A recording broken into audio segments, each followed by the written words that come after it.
आपके साथ ऐसा कभी हुआ कि ये मैं अपनी ज़िंदगी में कभी नहीं भूल सकता, ऐसा कुछ हुआ? मैं अभी रिपीट कर रहा था तो मेरे साथ जब पिछले साल मेरे को कॉलेज मिली थी तो मेरे कुछ गड़बड़ के कारण मैं काउंसलिंग से बाहर हो गया था, तो मेरी कॉलेज चली गई थी। ये इंसिडेंट मैं ज़िंदगी में कभी नहीं भूल सकता। सुबह उठने से लेकर रात को सोने तक में सबसे बढ़िया टाइम आपको कौन सा लगता था? सबसे बढ़िया टाइम तो हॉस्टल में था, तो मेरे पास ज़्यादा कुछ करने को था नहीं, तो सबसे बढ़िया टाइम मेरे को जो पढ़ता था मैं वही लगता था। अच्छा, पढ़ना सबसे अच्छा लगता था। हॉस्टल में हॉस्टल में पढ़ना सबसे अच्छा लगता था। यहाँ आने से पहले दूसरे लोग किसी अनजान व्यक्ति से इतना अच्छे से बोल नहीं पाता, तो यहाँ पे आने के बाद मुझे ये पता चल गया कि किसी से भी बोलने में हेजिटेशन नहीं करना चाहिए। आप खुल के बोल सकते हो, सामने वाला आपको कुछ नहीं बोलेगा।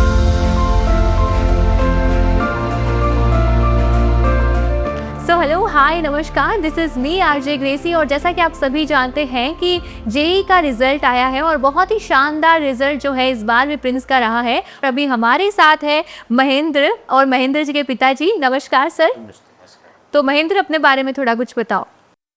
मेरा नाम महेंद्र काला है, मेरे पापा का नाम पुरकाराम जी, और मेरी आईआईटी जेईई एडवांस 2025 में 1096 रैंक आई, ऑल इंडिया रैंक CRL, और कैटेगरी ओबीसी है, उसमें 181 रैंक आई। क्या बात है। तो अपनी सफलता का श्रेय किसे देना चाहेंगे आप? मैं अपनी सफलता का श्रेय अपने टीचर्स और पेरेंट्स को देना चाहूँगा। क्या बात है। वेल, जब पहली बार इसका रिजल्ट आया था, आपने रिजल्ट देखा, अंकल कैसा महसूस हुआ आपको? खुशी हुई थी। क्या मतलब जो सपना आपने अपने बेटे के लिए देखा था वो आज बेटे ने पूरा कर दिया है? वो बेटे ने पूरा कर दिया। अंकल, बात करने से पहले जब हमने इंटरव्यू शुरू किया था उससे पहले कह रहे थे कि मुझे पूरा विश्वास था कि मेरा बेटा जो है वो अच्छे नंबर लेके ही आएगा, और ये उसने साबित करके दिखा दिया। तो ये कॉन्फिडेंस पेरेंट्स का होना बहुत ही ज़रूरी होता है। लेकिन मेरा सवाल महेंद्र आपसे है, आप मुझे ये बताइए कि ये जर्नी जो है वो थोड़ी टफ तो थी, इसमें किसने आपको सबसे ज़्यादा सपोर्ट किया, और आपने जब टफ सिचुएशंस आई तो उससे आप कैसे निकले? मेरे को सबसे ज़्यादा सपोर्ट तो मेरे टीचर्स ने किया, तो इतना ज़्यादा टफ तो मेरे साथ कभी कुछ हुआ नहीं, कोई सिचुएशन आई नहीं। हमेशा मैं नॉर्मल रहता था, नंबर कभी ज़्यादा आ गए तो भी उसी मूड में, और नंबर कम आ गए तो भी उसी मूड में, और टीचर्स का ही श्रेय था ज़्यादातर। अच्छा, शेड्यूल क्या था? मतलब पूरे शेड्यूल में सुबह उठने से लेकर रात को सोने तक में सबसे बढ़िया टाइम आपको कौन सा लगता था? सबसे बढ़िया टाइम तो हॉस्टल में था, तो मेरे पास ज़्यादा कुछ करने को था नहीं, तो सबसे बढ़िया टाइम मेरे को जो पढ़ता था मैं वही लगता था। अच्छा, पढ़ना सबसे अच्छा लगता था। हॉस्टल में हॉस्टल में पढ़ना सबसे अच्छा लगता था। क्या बात है। वेल अंकल, मैं आपसे ही जानना चाहूँगी कि जैसा बेटे ने अच्छा नंबर लेके आए, अच्छे रैंक्स हासिल की, लेकिन इसमें सबसे बड़ा रोल आपका भी है, क्योंकि जब मैं इनसे बात करी थी महेंद्र से, तो इन्होंने बताया कि पापा ने मुझे बोला कि नहीं, तेरे को प्रिंस में ही जाना है। तो आपने प्रिंस को क्यों चूज़ किया, किस कारण से चूज़ किया? मैं अखबारों में ऐड आती थी, ऐड देखता, उस हिसाब से चॉइस किया। और हमारे कई रिश्तेदारों ने भी यहाँ पर पढ़ाई करी बच्चों की, तो उनके भी अच्छा नंबर आए, तो मैंने उस हिसाब से सोचा। अच्छा, एक और सवाल है मेरा महेंद्र आपसे कि हॉस्टल लाइफ बहुत इंपॉर्टेंट होती है, और ये हॉस्टल लाइफ ही है जो आपको अलग अलग लेसन्स देती है, नई चीज़ें सिखाती है। तो आपने अपने हॉस्टल लाइफ से क्या सीखा? मैं जब यहाँ आने से पहले दूसरे लोग किसी अनजान व्यक्ति से इतना अच्छे से बोल नहीं पाता, तो यहाँ पे आने के बाद मुझे ये पता चल गया कि किसी से भी बोलने में हेजिटेशन नहीं करना चाहिए।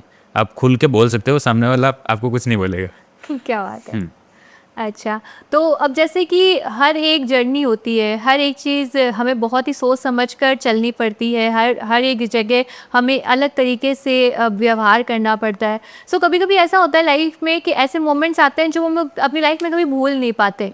तो इन मोमेंट्स में या आपके साथ ऐसा कभी हुआ कि भाई ये तो मुझे कभी मतलब ये मैं अपनी ज़िंदगी में कभी नहीं भूल सकता, ऐसा कुछ हुआ? मैं अभी रिपीट कर रहा था, तो मेरे साथ जब पिछले साल मेरे को कॉलेज मिली थी तो मेरे कुछ गड़बड़ के कारण मैं काउंसलिंग से बाहर हो गया था, तो मेरी कॉलेज चली गई थी। ये इंसिडेंट मैं ज़िंदगी में कभी नहीं भूल सकता। अच्छा, बहुत ही खूब। अपने जूनियर्स को एक मैसेज देना चाहेंगे तो वो क्या होगा? कभी नंबर ऊपर नीचे हो तो ज़्यादा डिमोटिवेशन नहीं आना चाहिए, कि यूँ नहीं हो कि हाँ मैं ये नहीं कर सकता, वो नहीं कर सकता। आप जैसे पढ़ते थे वैसे ही पढ़ते रहो, डिसिप्लिन रहो, कंसिस्टेंट रहो, आपका सिलेक्शन हो जाएगा। अच्छा, अंकल, घर का माहौल बहुत बड़ा रोल निभाता है इस जर्नी के अंदर। आपके मतलब बच्चा LKG, UKG, first, second, then third, 10th करता है, फिर वो बाहर आता है पढ़ने के लिए, तो जो कहते हैं ना कि नींव जो है वो घर से ही रखी जाती है। तो घर पे कैसा माहौल बच्चे को मिला? घर पर अच्छा ही माहौल मिला है इसको। मैंने इसको कभी पढ़ने के लिए नहीं बोला, ये ऑटोमेटिक पढ़ता था। अच्छा, पढ़ने वाला बच्चा था। हाँ, पढ़ने वाला था। अच्छा, मैंने इसको कभी फोर्स नहीं किया कि आप तू पढ़ाई कर पढ़ाई कर पढ़ाई कर, ऐसे कभी नहीं बोला।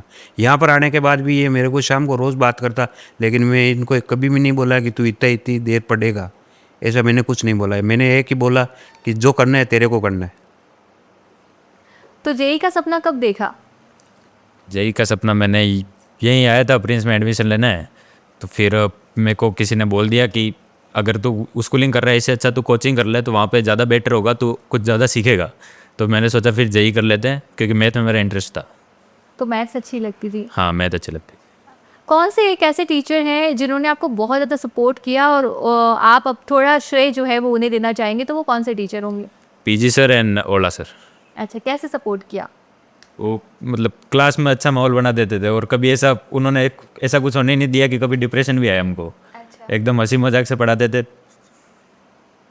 अच्छा, पूरी जर्नी के अंदर एक एक होता है ना कि यहाँ से मुझे मोटिवेशन मिला है, ये मैंने कोट्स पढ़ा। मतलब पढ़ाई तो सभी करते हैं, पढ़ाई के अलावा भी एक मेंटल पीस जो है वो ज़रूरी होती है, क्योंकि उस मेंटल पीस से ही आप आगे जो है वो स्टेप बाय चल पाते हो। तो उस मेंटल पीस में आपने ऐसा क्या पढ़ा, या यूँ कह सकती हूँ कि ऐसा कोई गाना सुना होगा या एक कोटेशन जो आप जिससे आपको अलग एनर्जी मिलती थी, तो वो क्या थी?